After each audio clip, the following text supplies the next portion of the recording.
Bien, comme vous avez pu le voir, on a vu tout un tas de stratégies pour pouvoir développer son éloquence en passant par le non-verbal, le verbal. Enfin bref, il y a plein de petites techniques qui vous permettront ainsi de pouvoir améliorer votre élocution.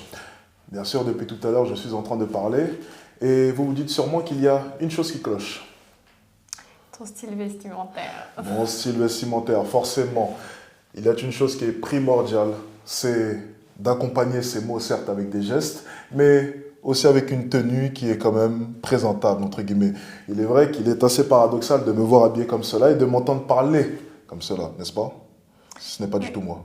Tu le C'est sens ça, peut-être. il y a un décalage en fait. Un très très grand Il y a un décalage. décalage entre le langage peut-être, c'est peut-être ça. Bon, je voulais juste vous montrer cela, je vais juste me changer. Bien, voilà qui est mieux. Comme vous avez pu le comprendre, je pense sincèrement qu'avoir un bon style vestimentaire est primordial. Je trouve qu'il est assez dommage et assez même paradoxal, j'irais même jusque-là, d'avoir un bon fond tout en négligeant la forme. Je pense sincèrement que c'est une chose auquel il faut faire attention.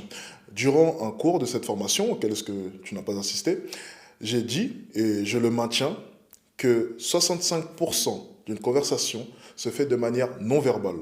Ok? Et dans ces 65%, je pense clairement que l'apparence compte. Avoir une belle tenue, avoir comment dire, une tenue qui est présentable et qui met en valeur le discours est primordial.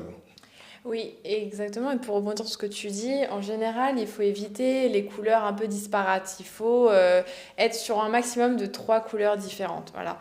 En général, il faut être dans, vous voyez, comme ici par exemple, avoir un ton un petit peu, en fait, toujours être dans la même tonalité. Voilà, par exemple, là, c'est choix du noir, du gris. Voilà, J'ai avec pas pris beaucoup de risques. ouais, mais c'est justement ce qui va être plaisant en fait, parce qu'on va s'attarder plutôt sur le visage de la personne plutôt que sur sa tenue. Donc ça va juste venir embellir la personne, mais pas non plus la remplacer en fait totalement. Par contre, ce qui est intéressant, et c'est là où vous pouvez aussi jouer, c'est sur le coup les détails, avoir une petite touche en fait humoristique, une petite touche un peu originale qui va vous permettre de vous démarquer en fait du lot. Très bon résumé pour le coup. Après, on n'essaie pas forcément de vous dicter la manière dont vous devez vous habiller, forcément. Si vous êtes d'un style extravagant, faites-le, bien sûr. Ce qu'on est en train de vous dire, c'est simplement les bases pour nous. Les bases qui font que, selon nous, votre discours pourra être ainsi embelli. Il est vrai que le style extravagant, c'est beau, ça peut faire rire, c'est assez original. Et si ça vous convient, gardez-le. Je pense sincèrement, et tu as d'ailleurs parlé de confiance en soi tout à l'heure, je pense sincèrement qu'il est important de porter des vêtements dans lesquels est-ce que vous vous sentez bien.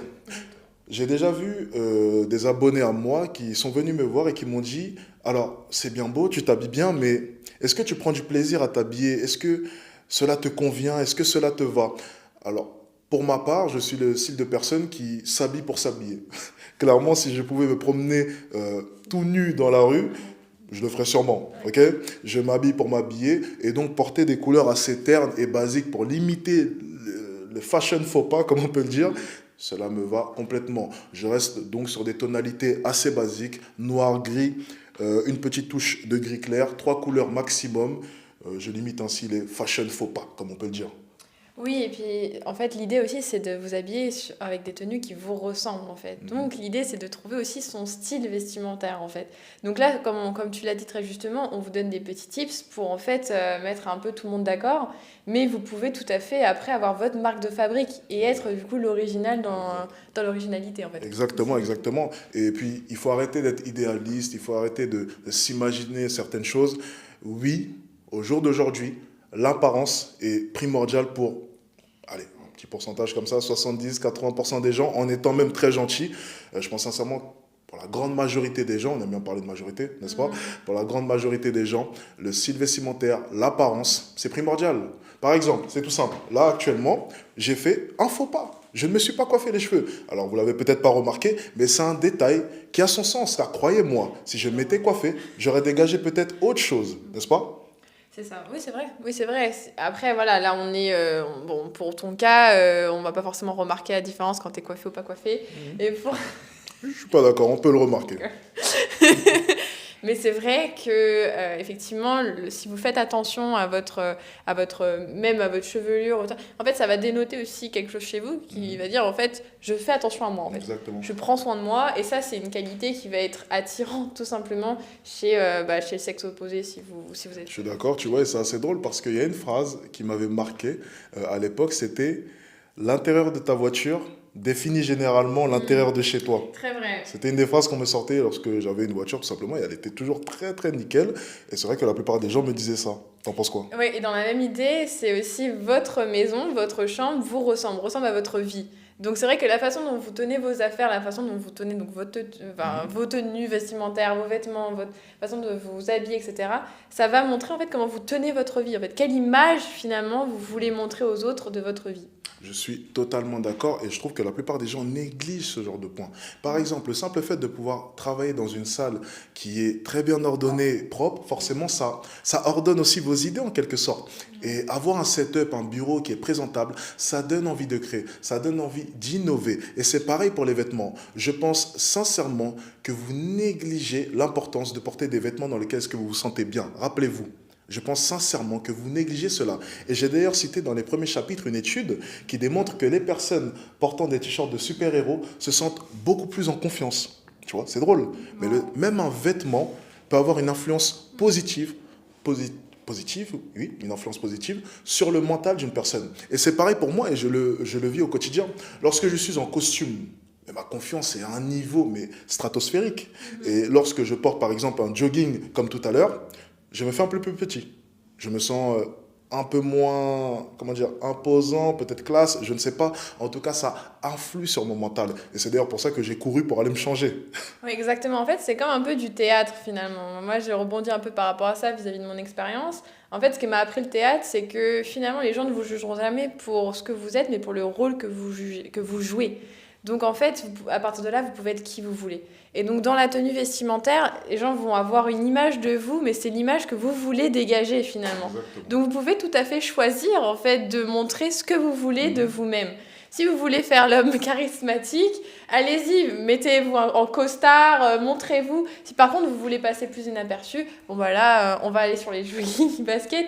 Mais l'idée c'est en fait, c'est tout simplement ça ne vous définit pas totalement. C'est simplement ce que vous allez dégager pour les autres en fait. Et ça c'est très important pour l'inclusion. Bref. Et c'est super intéressant ce que tu viens de dire, tu vois, parce que c'est vrai qu'on rabâche que le style vestimentaire est important, mais un jour, il y a une phrase qui est assez forte que j'ai sortie en live, c'est qu'un jour, donc je m'étais fait mal à la cheville, et j'étais venu du coup, étant donné que je ne pouvais pas mettre de chaussures, j'étais venu en claquettes. Donc j'avais mis des chaussettes et des claquettes, et j'avais des béquilles. Donc du coup, étant donné que j'avais mis des claquettes, j'ai mis un jogging. Donc, je suis venu à mon coaching comme ça et j'ai fait le coaching avec des béquilles. Donc dans la rue, une initiation dans la rue pour motiver des élèves à affronter leur peur, en l'occurrence aborder des femmes dans la rue. Tu sais ce qui est drôle? C'est que j'ai dit une chose, c'est que je suis arrivé à un tel niveau de compétence que même les élèves, me voyant débarquer en jogging, personne n'a bronché. Personne n'a bronché sur cela. Et tout le monde a écouté mes consignes à la lettre. Donc ce que je dis souvent, c'est que c'est l'intérieur au final qui prime beaucoup. Et quand vous êtes compétent, quand vous êtes réellement compétent dans ce que vous faites, oui, les gens vous suivront, peu importe ce que vous portez. Et ça, c'est fort. Mais pour arriver à ce niveau-là, il faut d'abord les convaincre. Et il est vrai qu'à mes débuts, je ne négligeais pas du tout le style vestimentaire, car c'était, entre guillemets, la première impression que j'ai véhiculée. Par la suite, forcément, étant donné que j'ai pris du galon, que les gens ont appris à me connaître, forcément, j'ai pu me permettre, par exemple, de venir à un coaching en jogging sans que personne ne puisse broncher. Car ils savent de quoi est-ce que je suis capable. Car j'ai prouvé ma valeur. Mais j'ai prouvé ma valeur car, au début, j'ai montré une très bonne image de moi qui a fait toute la différence. Et ils resteront sur cela. Les 30 premières secondes, c'est d'ailleurs ce que tu disais tout à l'heure, les 30 premières secondes sont primordiales car les gens retiendront cela. Par la suite, vous pouvez faire quelques écarts. Et vous verrez que la plupart des gens vous pardonneront car ils ont mémorisé vos débuts, tout simplement. Oui, et aussi dans la même idée, finalement, vous pourrez aussi bien plus vous assumer en fait après. C'est-à-dire que peu importe ce que vous porterez ou peu importe ce que vous voudrez montrer aux autres, en fait, du moment que ce sera assumé, ça passera toujours. Et je pense que c'est ce qui s'est passé pour toi. C'est qu'en fait, à la fin, peu importe ce que tu mettais, tu étais complètement assumé. Et en fait, ça montre quoi? Ça montre que tu as pris vraiment confiance en toi. Tu as montré que voilà, tu n'avais plus rien à prouver aux autres. Et ça, c'est l'étape ultime en fait. Et c'est d'ailleurs ce que je dis à mes élèves des fois, c'est que je leur dis, ok, tu penses que parce que tu es venu en costard, tu vas impressionner quelqu'un, mais le costard ne masquera pas qui tu es au fond de toi. Ça trahira peut-être sur les 30 premières secondes, mais en creusant un peu, généralement, on finit par trouver qui tu es réellement. Alors oui, Le fond, quand même, reste pour moi important, car c'est ce qu'on va découvrir au fur et à mesure. Mais il est vrai qu'avant de découvrir le fond, eh bien, on va généralement se baser sur les 15 premières secondes. Et c'est une chose qui est importante, par exemple, sur des publicités YouTube. Si vous faites de la publicité, si vous voulez lancer un business en ligne, et que vous lancez une publicité comme on peut le faire nous, il est vrai que les gens vont nous juger sur les 5 premières secondes. Vous avez 5 secondes avant qu'une personne puisse cliquer sur « Ignorer l'annonce ».